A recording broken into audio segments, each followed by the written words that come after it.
So in this video, we are going to talk about what happened between me and my crush back in high school that I obviously read wrong, but because I had a crush on her, I obviously thought otherwise. Okay, so some of these stories that I'm going to tell are from my diary back when I was in high school. And honestly, reading some of these back, I laughed so hard because of how cringe my thoughts were back then. Oh my goodness. But nonetheless, I still decided to tell this story because it sounded interesting to tell, and some of it is actually kind of funny. So this first story is something that actually changed my life for the better. And it changed my perspective in a very good way about Daphne. That's what we'll call her.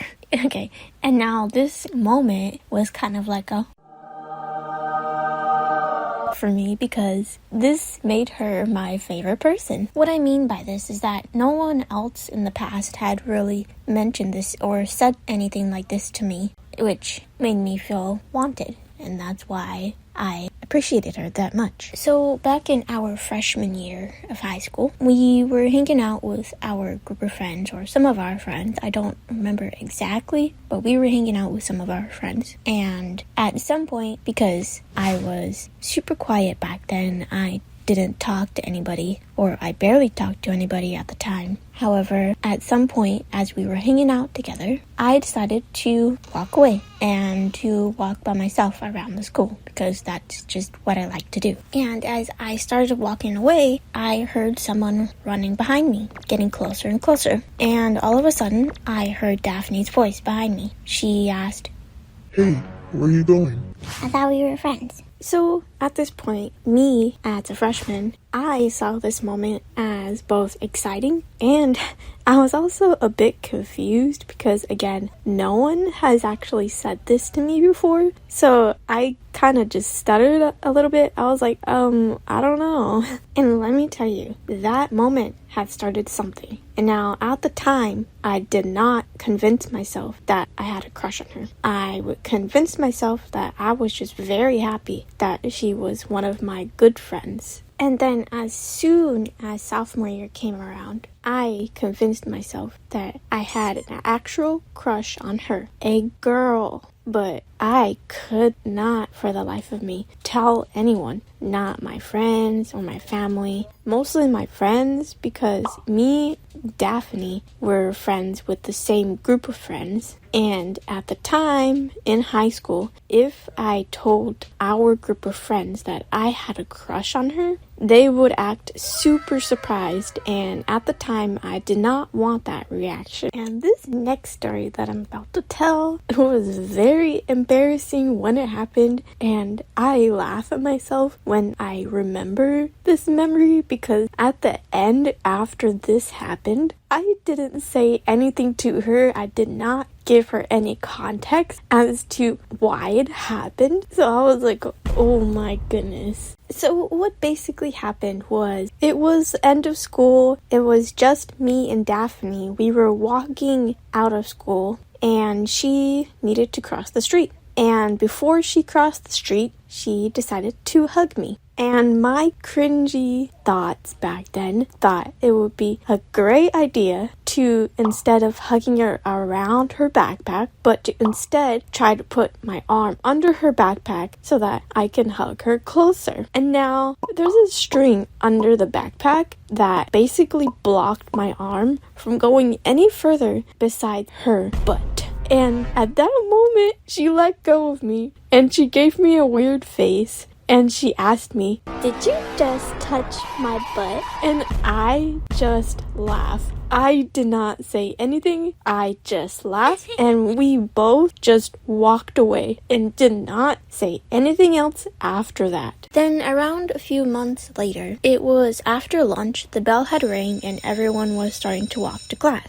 And at this point, I wanted to try and talk to her before we went to class to ask her why she liked me as a friend and what she wanted us to be. And yes, like I said, my thoughts are so cringy back then. I didn't just assume that she liked me as a friend. I wanted to actually know why. However, again, being so shy, I could not do it. So therefore, I decided to just walk with my other best friend to our class because we had next class together. And he, out of nowhere, decided to turn back to our spot where we usually hang out and talk to someone else. Therefore, I also decided to turn around, and that was when I saw Daphne walking towards us. At this point, after I saw her, I started walking over to her, but she turned around too because she saw someone she also knew and started walking away with them. For a second, I paused and kind of thought to myself if this was really a good idea, but I forced myself to walk over to her anyways and hold out my arms and kind of,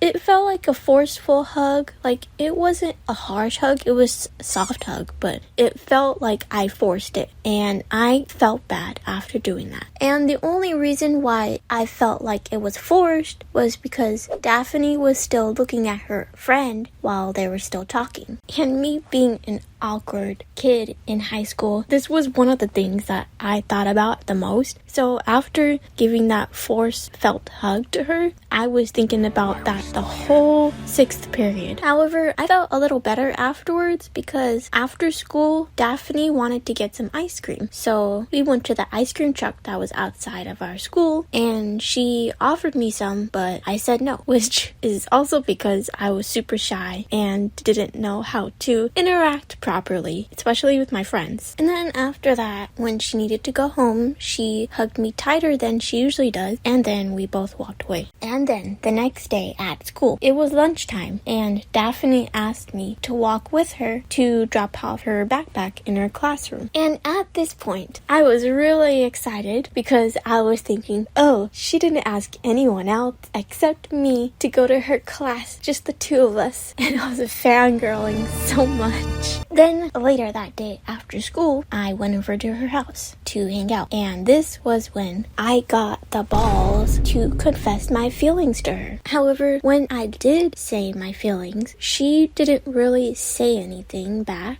And she continued looking at her phone and kept showing me funny videos. But to be really honest with you, when I look back, I feel kind of dumb, like confessing my feelings to her at the time because she had a boyfriend at the time and we all knew this. So that was probably why she acted the way she did, or that was just her way of rejecting me in the nicest way possible. And then I did something that was very questionable, and to this day, I was just like, Why?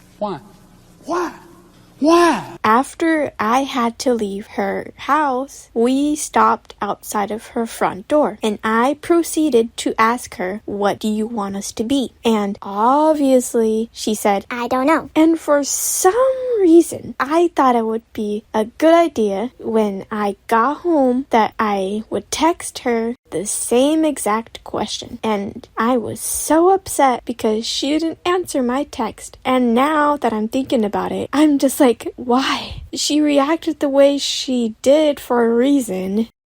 And now that I'm looking back, I'm just thinking that maybe this was just my way of rejecting the fact that she didn't accept my feelings. Which is kind of silly because, like I said before, everyone knew she had a boyfriend. So I don't know what I was expecting in the first place. And it was that thing where it was kind of hard to let go of her because we were best friends. We always hung out and I enjoyed my time with her. And the thought of not spending as much time with her just to try and let go of her kind of hurt. So therefore, I just decided to stay friends with her and just deal with it the best I could. Just tried to focus on my schoolwork for the most part because that's one of the main reasons why I'm at school anyways. So after this, me and Daphne, we hung out, but we didn't really talk to each other as much anymore. But I think on my part, that was probably because I was was trying my best to let go of her, and the best way I could think of at the time was to not hang out with her as much or talk to her as much. And after a while, this did not affect my mental health very well, and our group of friends was noticing that too. Therefore, I had decided to try and talk to her once again and hang out like we used to. And sometimes this would be awkward because every time I tried to talk to her when we were with our group of friends, sometimes she wouldn't hear me, I guess,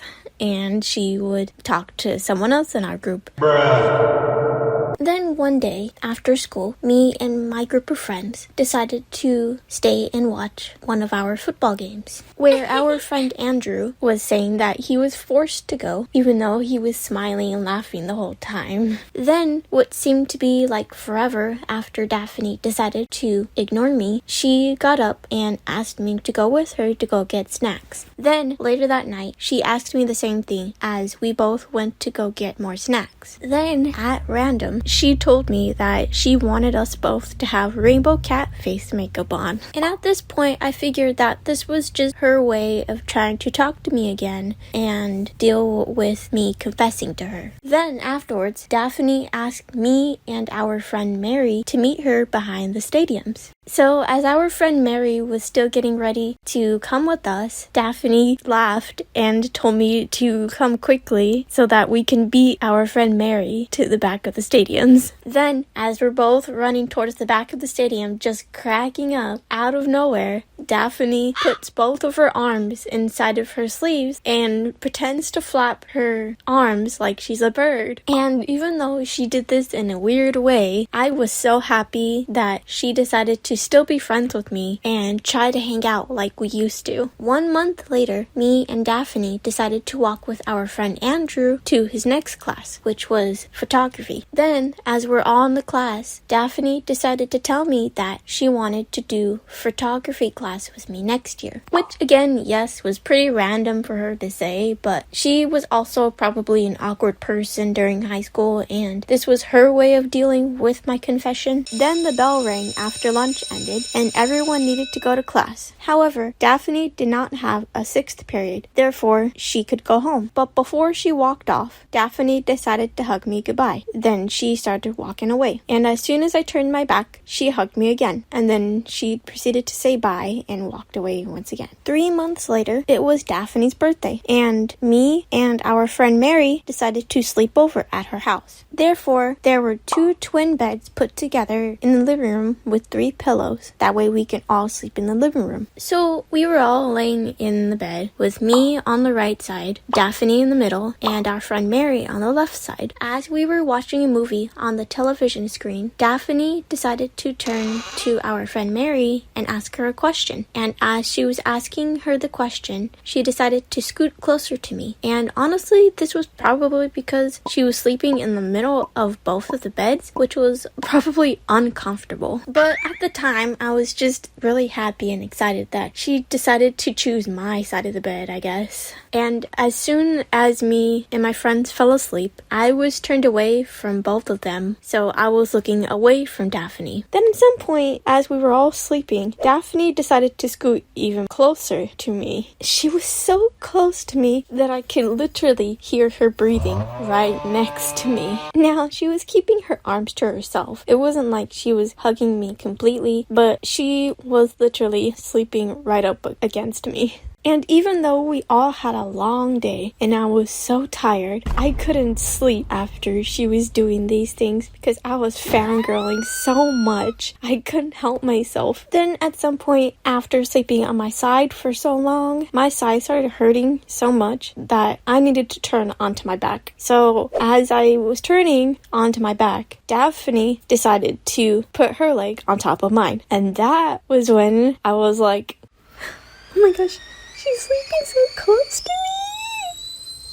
I turned my head a little bit to see where she was, and I kind of felt bad because I noticed she was sleeping on the edge of the pillow. And for the most part, the whole night, she was trying to sleep on her pillow sometimes, but for the most part, she was sleeping on my pillow. In the morning, my side and my back hurt because most of the night I was sleeping on both of those sides. So therefore, I decided to turn all the way to my other side where I would be facing Daphne. As I was sleeping, I was holding a little stuffed animal. So when I turned over, I decided to brush my stuffed animal with my hand. And as I was brushing my stuffed animal, I started to realize, wait a minute, something doesn't feel right. So I opened my eyes a little bit and looked at my hands, and I am brushing Daphne's hand. And at this point, it was already too late. I was freaking out, and I looked in front of me and Daphne, and in front of both of our faces on the pillow, there was another stuffed animal. And all of a sudden, I felt that stuffed animal on the pillow being squished against my face as Daphne was pushing that stuffed animal with her face. All of this happening at the same time was overwhelming me so much that I just turned around and faced the other way again, letting myself suffer until everyone woke up. Towards the end of the month, we were hanging out at our friend Mary's house, and it was getting late, so I had to leave. And as I was walking down the pathway in front of my friend's house, I heard Annie behind me and yelling, "Hey, where are you going without your hug?" And then as she hugged me tightly from behind, all my other friends followed along with her. But knowing me from high school, I only thought that she wanted to hug me, no one else. It was so awkward. But then during my senior year, I got a boyfriend, so all of that stopped. But I will be posting a part 2 because things started getting a little weird again recently. And if anyone wants to know, me and Daphne are still really good friends. We talk and hang out often, so that's not something to be worried about. Anyway, so I'll see you guys in part 2 of this video, so bye! I love everything you do. When you call me fucking dumb for the stupid shit I do. Wanna run my back with you. Fully undressed, no training wheels left for you. I'll pull them hard for you. I love everything you do. When you call me fucking dumb for the stupid shit I do. Wanna run my back with you. Fully undressed, no training wheels left for you. Can you give me my phone? You can reach it.